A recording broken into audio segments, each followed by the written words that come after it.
Bonjour, mes chers joueurs d'échecs. Dans cette série de vidéos qui commence aujourd'hui, il y aura 4 vidéos en général, je parlerai de la défense estonienne, et en particulier la poussée F5. Pourquoi j'ai choisi ce sujet? Parce que je sens que beaucoup de joueurs positionnels qui ont choisi de commencer la partie par un D4 ou un C4 sont un peu embêtés par cette ouverture un peu plus dynamique et un peu plus tactique par rapport à leur schéma habituel de Gambit-Dame refusé qui sont très papy, très simples. Tandis que dans cette ouverture, on voit bien que les blancs vont attaquer sur l'aile dame, qui vont attaquer B4, C5, et en même temps, les noirs vont jouer F5, et ça peut être très très compliqué à gérer.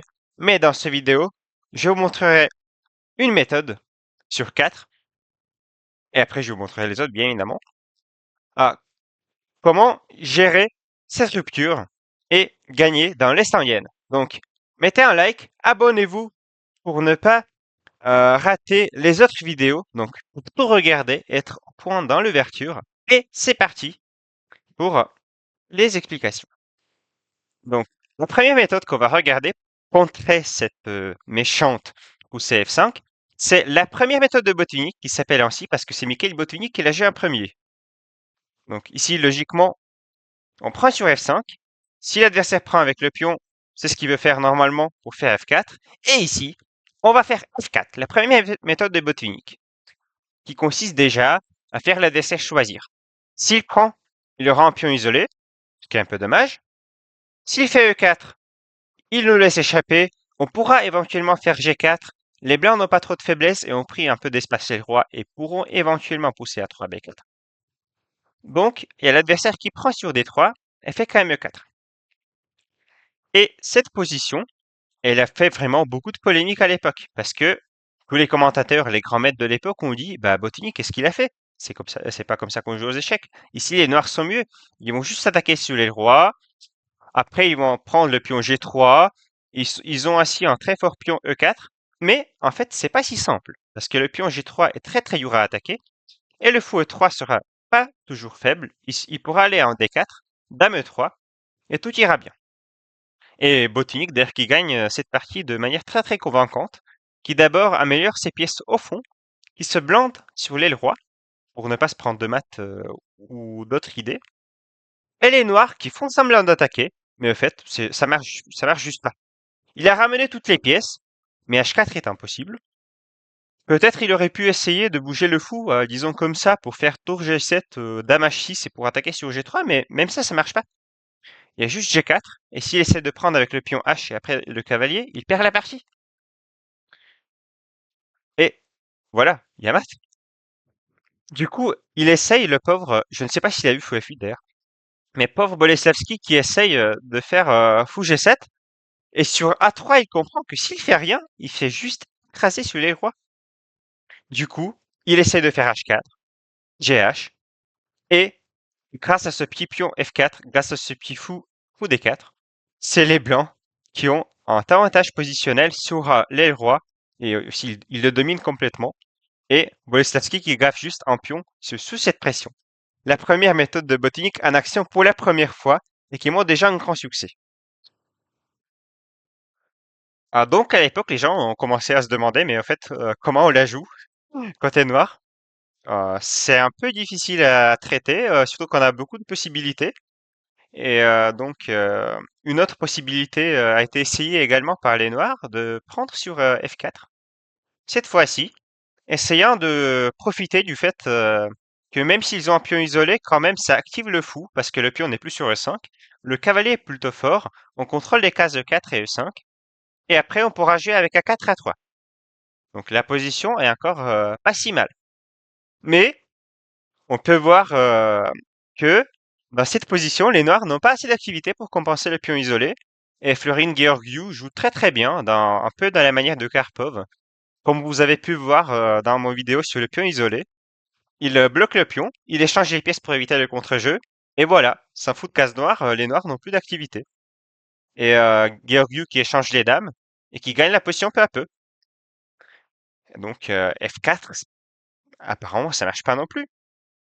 Et voilà, il gagne, il prend de l'espace partout, il gagne peu à peu, il avance les pions, il cloue complètement, il bloque complètement les noirs. Ils ne peuvent rien faire. Ils sont bloqués au pion F5. Et tant qu'il y a les trois pièces noires qui font juste ça, qui font juste la navette, qui protègent le pion F5, bah, Georgiou, il est libre à bouger comme il veut. Et du coup, il la gagne assez facilement. Mais rien n'est si simple. En effet, si on la joue bien avec les noirs, et E4 et F4 ont un droit à leur vie. Et je vous montrerai c'est quoi les subtilités qui le rendent possible. Donc, deux prochaines parties vous démontreront justement que rien n'est si simple et que dans beaucoup de cas, les noirs auront assez de contre-jeux. Donc, il faut faire assez attention à sous quelles conditions on fait cette première méthode de botanique, sous quelles conditions on prend sur F5, on fait F4. Par exemple, ici, on peut voir que le cavalier est placé différemment par rapport à la position précédente. Donc, cavalier D7, cavalier C5, qui sont déjà très très bien placés pour une éventuelle bataille au centre.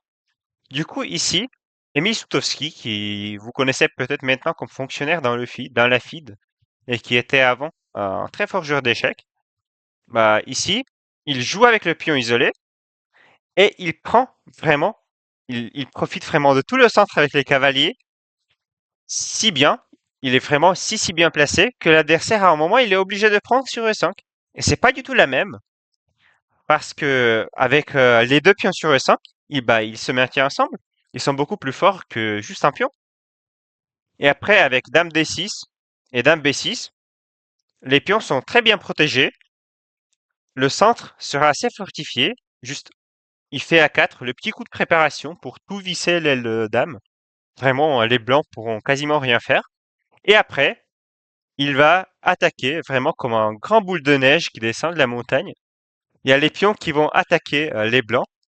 Et ce petit pion isolé F5, qui est rejoint par le pion D6, c'est pas du tout la même.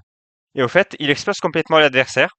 Et après, malheureusement, il gaffe, mais ça arrive, il était jeune encore. Et peut-être c'était un tournoi norme grand maître. Du coup, peut-être il va faire mieux. Mais le fait, c'est que la posture est écrasante. Regardez ce petit fou, ce petit pauvre fou. Et la différence entre les deux, entre F prend E et donc le pion isolé qui marche et le pion isolé qui marche pas, c'est qu'ici il a joué activement. Il a cherché ses chances et il les a eues. Alors que dans la position précédente, le joueur néerlandais les a pas eu du tout. Et avec E4, c'est à peu près pareil. On va voir dans la partie prochaine. Avec E4, le coup, le changement de structure de pion, ce petit changement qui le rend 1000 fois plus fort, c'est C5. Comme on peut voir, c'est un peu l'ordre de coups différent de l'Est indienne qui permet aux noirs de faire C5. Et on va voir que les blancs vont beaucoup souffrir à cause de ça. Puisque avec E6, cavalier A6, E5, la structure est bien différente. On n'a pas de cavalier en C5, on a le pion qui va contrôler la case D4. Et du coup, une des idées principaux des blancs, que sur E4, ils prennent la case D4 et du coup tout va bien, marche plus.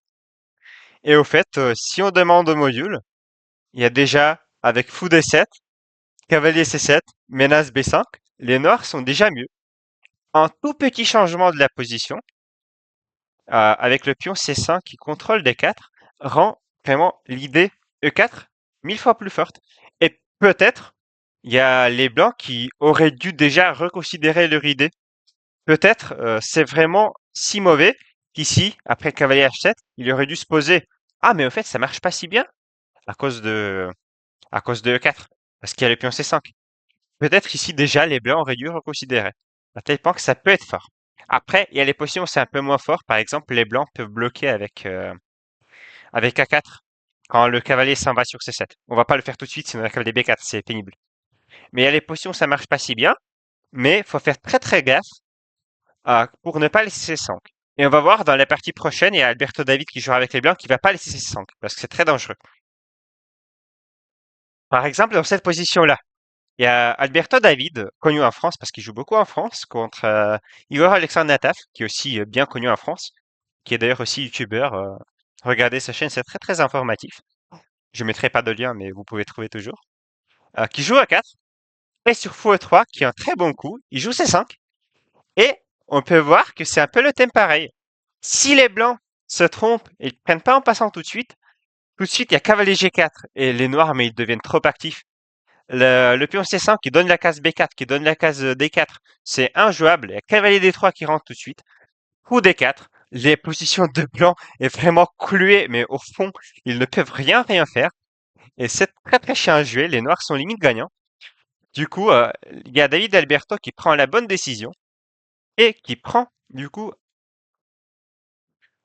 sur C5, en passant, du coup, plutôt sur C6. Il faut noter que le coup C5 n'est pas toujours possible parce que normalement les noirs ont le cavalier sur A5 et le pion sur A6, sur A5. Ici, les noirs ont le cavalier sur A6, du coup ils peuvent le faire. Et David Alberto qui accepte ce challenge, il prend et continue d'améliorer les pièces, espérant d'un jour peut-être montrer que le pion D6 est faible. Et la position en effet reste égale parce que David Alberto a fait une bonne chose. Il a fait la première méthode de Botvinnik, du coup c'est bien. Nata Figure Alexandre qui a aussi joué C5 et E4 contre cette méthode, ce qui est bien. Du coup la position devrait être égale. Et en effet ici sur D5, Dame A5, si les noirs avaient joué Dame B7, la position resterait très tendue et égale avec plein de possibilités tactiques. C'est l'analyse d'Avrouk, le grand maître aussi bien connu. Euh, Vraiment la position avec beaucoup de complications. Je vais pas vous montrer ce qui s'est passé dans la partie parce qu'il y a eu quand même quelques erreurs et je veux pas que vous vous souveniez de mauvais coups. Mais on peut voir que C5 peut être un outil très puissant pour les noirs et que si on le prend pas, ça peut être dangereux. Et même si on le prend, ça peut être également dangereux. Mais vaut mieux le prendre. 99% de cas. Sinon, si jamais vous n'avez pas pu prendre sur C5, vous pouvez utiliser les leviers tactiques pour éviter ces problèmes. Donc ici, Yefim Geller qui évite le coup normal F4, enfin, qui paraît normal, pour éviter justement la prise. Et ici, c'est différent que les positions qu'on a vues tout à l'heure, parce que normalement on reprenait deux pièces et le pion était isolé, alors que là, le pion n'est pas... enfin, il est toujours isolé, mais c'est pas possible de l'attaquer, on ne peut pas le bloquer. Il y a un autre pion. Du coup, il évite et il cale un coup très très sympa, coup F3, avant de faire F4. Et comme ça, l'adversaire est obligé de défendre, et maintenant il peut faire F4. Et même avec C5, qui est censé être préférentiel pour les noirs ne peuvent rien faire parce que E4, le coup qui est bien associé à C5, est impossible parce qu'il perd juste une pièce, en fait, malheureusement. Du coup, si les noirs prennent, c'est le pion isolé très très néfaste. Donc, il y a Landgeveg qui joue avec les noirs qui essaye de garder un peu la visage de sa position. Mais les noirs, même s'ils ont deux fous, ils peuvent pas en profiter parce que ici, les blancs vont utiliser le fait qu'ils ont le fou de case le fou de case noire et deux cavaliers, donc ils peuvent attaquer plus sur les cases noires que les blancs peuvent défendre. Ils vont monter une attaque puissante sur le pion E5, au moment que si les noirs jouent E4, ça échange les pions, ça change les fous de cases noires, et au fait, c'est les blancs qui dominent complètement les cases noires. La position est gagnante pour les blancs. Donc il y a Langueveg qui est tellement désespéré qu'il essaye de faire un petit truc tactique, mais qui marche pas, parce que même si le roi des blancs est ouvert, ça peut être dangereux. Le roi noir est encore plus ouvert. Éventuellement, les blancs vont gagner le pion, échanger les dames, comme toujours on le fait quand la position est gagnante mais dangereuse, potentiellement pour éviter les attaques sur le roi. Et avec le pion de plus, après il gagne. Donc pour conclure, la première méthode de Botvinnik est une méthode très très intéressante qui a beaucoup d'avantages. Par exemple, ça fait déjà l'adversaire choisir, ça le force à choisir. Déjà, s'il prend de fou, de pion, s'il prend de fou, c'est une concession. S'il prend sur F4 ou s'il fait E4. Par contre, faut toujours calculer, vérifier que, par exemple, ici sur F4, que l'adversaire n'ait pas assez d'activité ou que sur E4, l'adversaire puisse pas jouer C5 ou qu'il puisse pas attaquer le pion G3 ou qu'il puisse pas tout échanger pour avoir son fort pion passé dans la finale. Et tout calculer. toujours tout calculer pour vérifier si ça marche ou ça marche pas. Et si jamais ça marche pas, peut-être que vous avez besoin d'autres méthodes. Du coup, abonnez-vous pour ne pas les rater et je vous vois dans la prochaine vidéo.